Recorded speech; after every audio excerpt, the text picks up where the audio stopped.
Ocala's information station, 1370 WOCA. Ocala.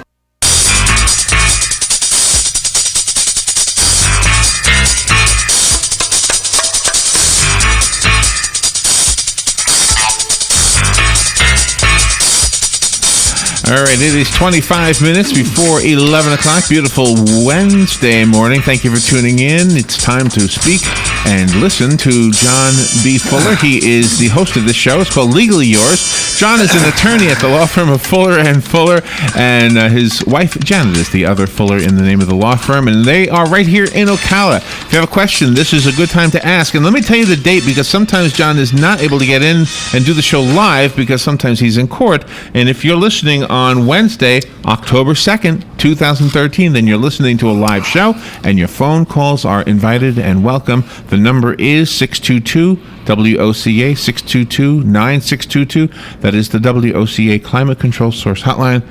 Good morning, John. Good morning, Larry, and good morning to all our listeners. I can't tell you how happy I am to be here actually in the studio with you. Last Wednesday, I was working in Gainesville, and we didn't finish the case until 1 a.m. Thursday morning. So I am much happier being here than having a 17-hour day in Gainesville. So it is a beautiful day, and we're into October already. Yes, and we are. Isn't that amazing? It's amazing how fast the year goes by. We've had a wonderful year, and appreciate all our listeners who call in, and we hope that we're able to help. And you have one right now. Very good. Let's go right to the phone. Good morning. Thank you for calling. Good morning, Mr. Fuller. Always a pleasure listening to you. Good morning. I appreciate you calling and listening. How are you, sir? Oh, pretty good. Got a question, a local question, something that was in the paper, and I always thought this was, cut and dry thing, but I guess it's not. Game time when you're in the county jail. Apparently there has been a question as to whether the sheriff or the county or whatever is supposed to monitor that. And I guess someone brought the issue before the county commission, and now they're asking that the sheriff give them a report every month when they have to punish someone or something, or not allow them game time, or give them game time or whatever for doing certain work or not working while they're in the county jail. This might be something that you're familiar with, or maybe not. But my question is this: is the sheriff ultimately responsible for who gets and who doesn't get game time? And if so, is there an appellate process if there's a question about it, and if so, who do you appeal to? I'll hang up and listen to your answer. Thank you very much. Thank you. That is a very good question. I do not know the detail specifics of exactly how the computation and calculation is done at the county jail level. Let me tell you what I do know about gain time and what I believe would be the recourse if someone felt like their gain time had not been properly calculated. The gain time can be determined, first of all, by statute. Secondly, there are some policy things, like if you take certain educational courses or you obtain trustee status, things that are administrative within the jail that fall within the statutory purview of what's available to be considered for gain time. The sheriff's office, I think, and I'm not certain on this, and if I am mistaken, I apologize in advance, makes the calculation in the first instance. They keep the record and make the calculation. However, if the inmate believes that he has not received appropriate credit for the gain time that he is entitled to under the procedure and the standards that are used to calculate it, then the ultimate arbiter of what the sentence is and when a prisoner is entitled to be released from incarceration, I believe would be the sentencing judge who sentenced him. And so he would then file an appropriate motion or petition for a writ if necessary, and a writ is an extraordinary remedy provided to us by the Constitution, such as a writ of habeas corpus, which means literally in Latin, produce the body, which would mean to take the prisoner back before the court for a judicial determination as to whether or not that person could continue to be lawfully held, or is he entitled under the rules as they exist to be released based upon the correct calculation and application of those rules. Now, I don't know the answer to your question, is that if there is a dispute over whether or not the person has qualified for those provisions that entitle him to some type of administrative gain time. So I really don't know the specifics of that, and I have not had occasion to look at it, and it changes from time to time, and it is something that I couldn't be more specific than that. But I think the final arbiter of when a person's presumptive release date should be based upon an interpretation of how he was sentenced and the amount of time that he was incarcerated and the application of the gain time rules would be the sentencing judge. There was a story, and I'm sure you probably remember it, that was kind of happened at the same time as the Trayvon Martin story. It was the woman in Jacksonville who was sentenced to 20 years for firing a warning shot. And she tried to invoke the stand your ground law, and of course it didn't work in her case. And part of that story is the fact that she's a black woman, so that became an element of discussion also. Well, this week they announced that they were going to retry. So if there's something set in stone like 1020 life, and then it's reconsidered in a retrial, does that kind of, if at the end of this trial they have a different conclusion, does that unravel the whole 1020 life law? What was the reason for the retrial? I didn't read the case. I didn't read the paper. I think the reason was because she fired a warning shot. Did she have a trial?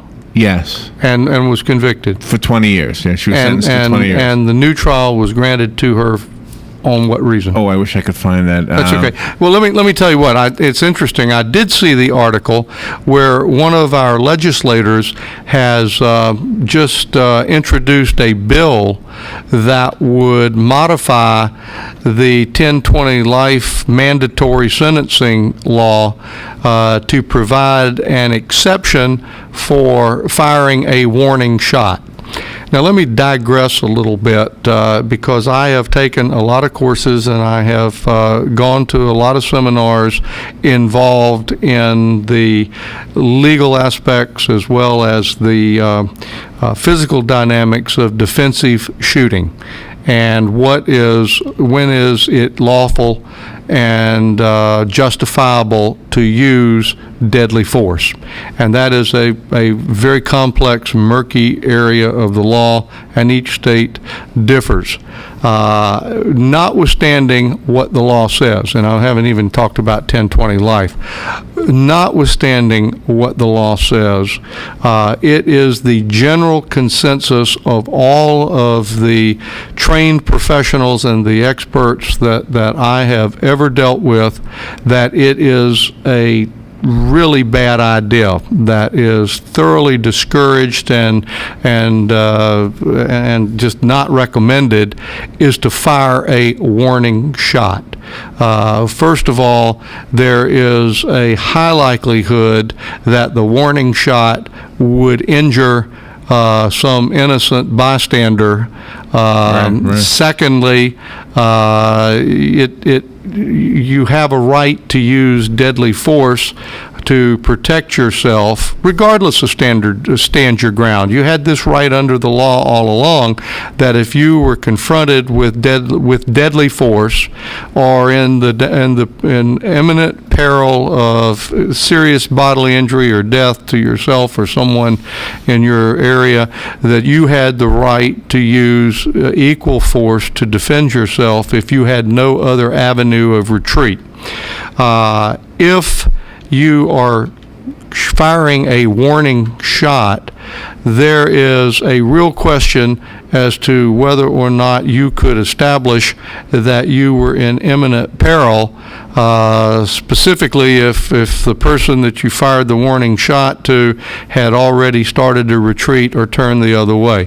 Warning shots, notwithstanding what you see on television, if you shoot the gun into the air, the projectile, it's the old saying, what goes up must come down. Right. It comes down with tremendous kinetic energy, and many people have been killed because someone decided to celebrate the 4th of July, didn't have any firecrackers, so they grabbed the trusty gun and went outside and shot it up into the air 3 or 4 times, and a half mile away the projectile came down and seriously injured or killed some neighbor or what have you.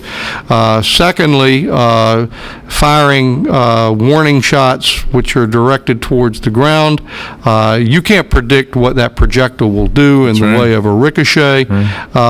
And thirdly, if you are in a position where you are justified to use deadly force, then one could be concerned that the actual use of that force, if it is justified and necessary, would be better spent applied to disabling the threat that justified the deadly force, rather than wasting the time with a so-called warning shot. So all of the conventional wisdom of people in law enforcement, people who lecture widely to lawyers on the defense of the application of lethal force cases, all strongly recommend against engaging in that practice. And I was a little disappointed. Now, segueing into the 10-20 life rule, I have said on this program before, and it is my opinion, I will say it again, that mandatory sentencing requirements are generally not good in our criminal justice system, because it takes the judicial discretion away from the judges. Yes. And the goal was noble in that it was to ensure uniformity, that you wouldn't have a judge who was known as, quote, a hanging judge, who would sentence everybody to the maximum in one part of the state, and you would have another judge whose philosophy was exceedingly lenient sentence someone with the same offense and the same score on the sentencing guidelines to a much more lenient sentence. They also felt that that it would have a deterrent effect, because there were a high rate of armed robberies, carjackings, things of that nature, and so and I think statistically it has had some success with doing that.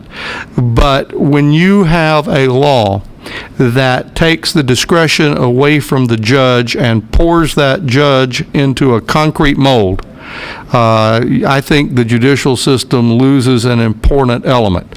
You ought to be electing good, competent people to the circuit judgeship, and if you do that, I think you will see less disparity in sentencing across the state. Now, everybody's human and everybody has their own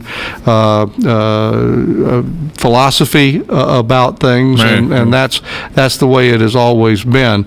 But a case like this, where you have a firearm and a justifiable use of it, but if somebody determines that what you believed was justifiable is determined by a jury not to be, then you could be an absolutely first-class, sterling, responsible citizen with a spotless record and find yourself being sentenced to 10 years in state prison.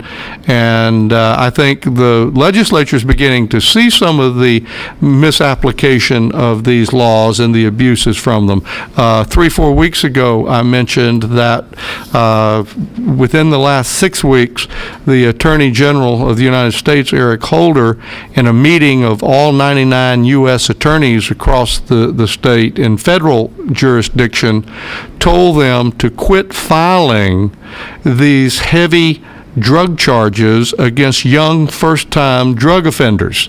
And what you were seeing, and if you look statistically, the prisons are just bursting at the seams and costing the taxpayer a fortune to maintain and warehouse young people, tragically from the inner city, from minorities who are involved at a very limited area of small amounts of different drugs. Obviously, this isn't good. Obviously, we need to find a better way as society and a criminal justice system to deal with this.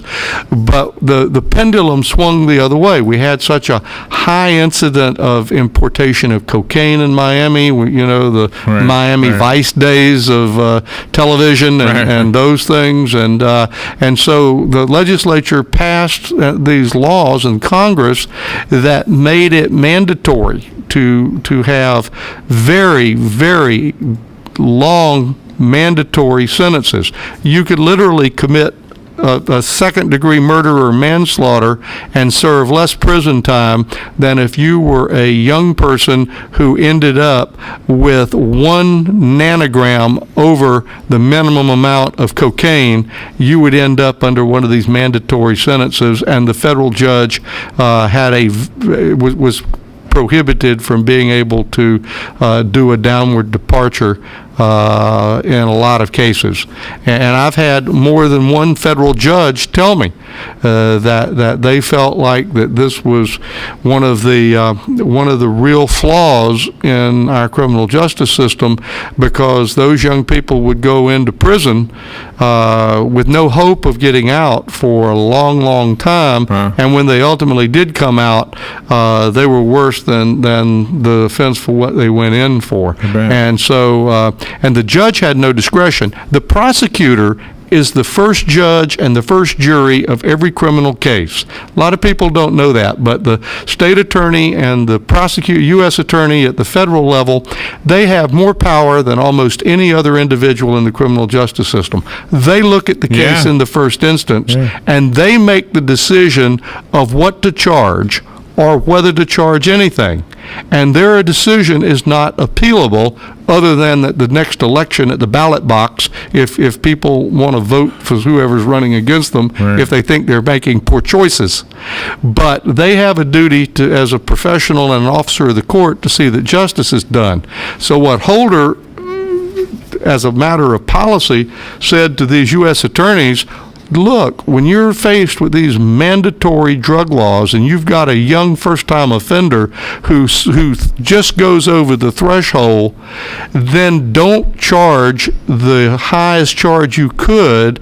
Pick a lesser included offense and charge with that, where the judge then has the discretion to do alternative type punishment, such as house arrest, probation, requirement of drug rehabilitation, a whole lot of things that would, number one, help rehabilitate the individual, and number two, would avoid the overwhelming cost of putting nonviolent criminals for relatively minor drug offenses in prison for extraordinarily long periods of time at a very high cost to the American taxpayer. So is it possible that could be unraveled when another case challenges a first a previous conviction or a previous sentence? Well, I don't know, I don't know enough to really comment on that as far as, quote, challenge. Obviously, something was determined that the first trial had some reversible error in it. I don't know what that had to do with the case or how it got reversed, but the 1020 and life law only comes into play if you're found guilty. And so if you get a new trial, there must have been something in the process that was considered inappropriate. Okay. I don't know. So it might not change anything except for her own circle. It wouldn't. Well, she would get another trial. It wouldn't apply to other people. I'm sorry? No. I don't think so. But there has been, just in the last week, I read in the paper, where more than one legislator has has pre-filed a bill to create an exception to the 1020 life law to not make it applicable if you fire a warning shot. Well, I think it's good to have an exception to the 1020 life rule. I don't think that firing warning shots is a good idea for anyone. Yeah, and you said that well earlier. Let's go back to the phone. Good morning. You're on the air with John Fuller. Yes, this is Mike. Good morning. How you doing today? I'm doing fine. I'm really learning something this morning. I have a fellow. I'm a minister up at MCI. Yes, sir. And I'm trying to help a fellow up there. He's been sentenced to life. What happened? An incident happened. He's been in prison 38 years. And what happened is he pulled a gun in a family incident, trying to protect his son. And the judge at that time was one of those hanging judges, like you just mentioned. Now, this fellow had a spotless record. He has a spotless record in prison. His record up there at MCI is spotless. He's going through all of the programs and everything. Wow. And he's just sitting there melting away. Now, he's been about 38 years. Wow. The judge, this incident happened in Alachua County. Yes, sir. Now, the judge is since passed. Right. We're trying to get a judicial review. How would we go about trying to get a judicial review and have his case looked at and possibly he's a person that don't need to be in prison, I can tell you that. I understand. I understand, and that for 6 years, yeah. And he seems to me, he seems to be a person that could be a benefit to society rather than a burden on the state. You understand what I'm saying? Gosh, you said that so well, Mike. I commend you for your eloquence and a benefit to society rather than a burden on the state. That is just a powerful use of the English language, and I commend you for that. First of all, I don't know off the top of my head what the legal remedies are. One of the things that I would think is they have a good prosecutor in the 8th Circuit. And I would, first of all, the gentleman needs to have a defense lawyer to take a look at his whole case. And then secondly, to perhaps approach the prosecutor to see if there would be some type of joint mitigation that they could do. There is also the application for clemency to the governor and the cabinet to commute the sentence to time served, and that's discretionary with the executive branch. Whether or not there is something, you can always file a petition for a writ of habeas corpus if you can determine that there was some potential error that occurred in the trial or the sentencing. But I think the first thing he needs to have, and he's fortunate to have someone like you to care for him, because so many people, once they get into that, what you rightfully called being warehoused, society washes its hands of them, and the system looks the other way because it's busy with present cases, and they just languish in the prison system. I don't specialize in that. There is something out of New York called the Innocence Project, and I don't know whether he was there under one of the mandatory sentencing laws or not. I don't think 10-20 in life was in effect 38 years ago. In fact, I'm almost positive it was not. Ordinarily, when someone is sentenced, unless they are sentenced to life without parole under a capital felony type case, they do have certain rights for parole, and I don't know where he stands in terms of a parole hearing. But the first order of business, that he needs to get a lawyer, and he needs to get a lawyer who practices in Alachua County, who specializes in criminal defense law, and/or an appellate lawyer who specializes in criminal appeals. And I hope that you are able to help him find someone who would be willing to undertake to review his case and see what, if any, remedies are available to him.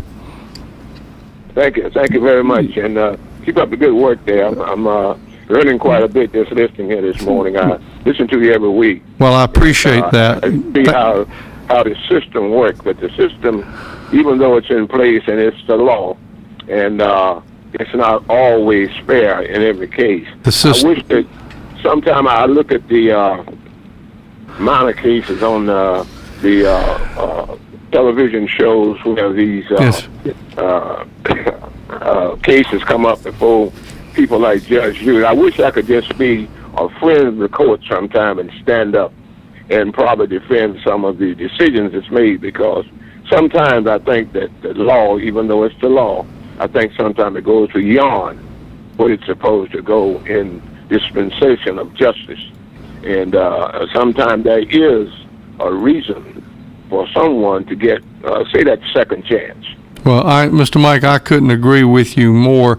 The system is far from perfect, and it has it is true that people who have available great resources have the ability to marshal a more effective defense and get a better result than people who are in our society who are financially unable to do that. And that is a fundamental unfairness that I don't think the system ever has a remedy that can ever ultimately reconcile that.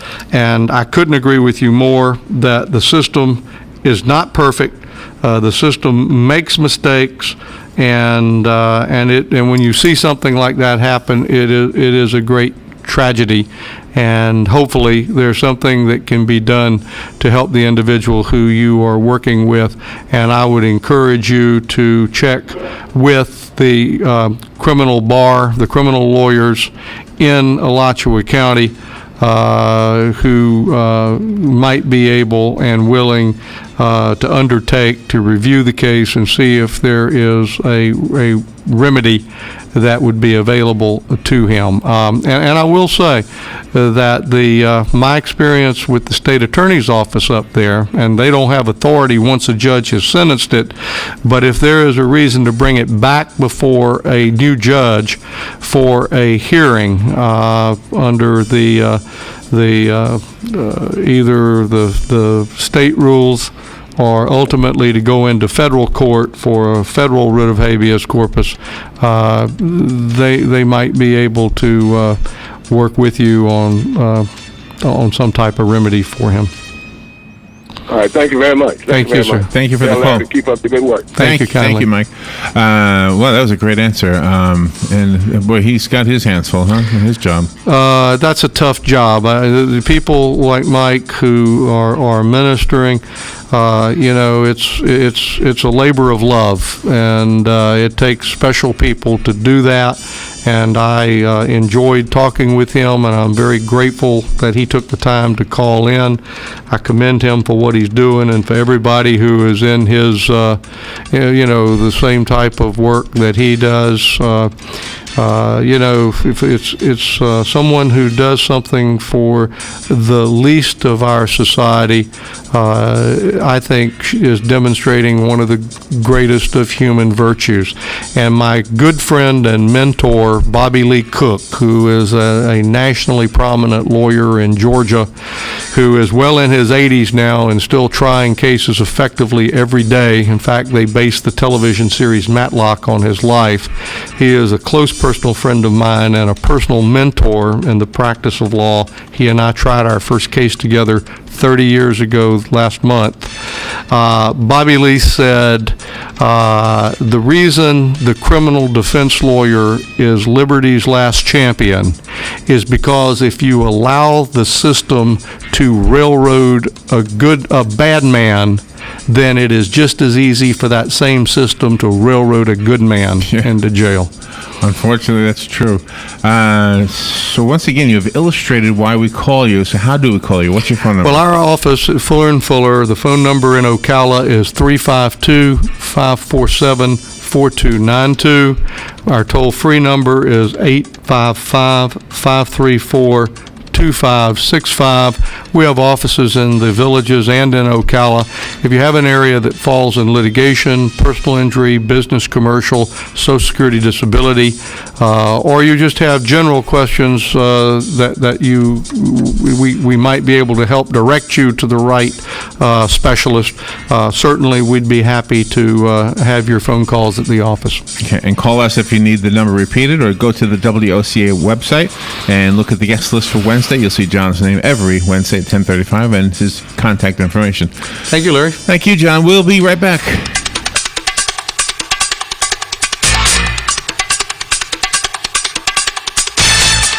Ocala's information station, 1370 WOCA. Ocala.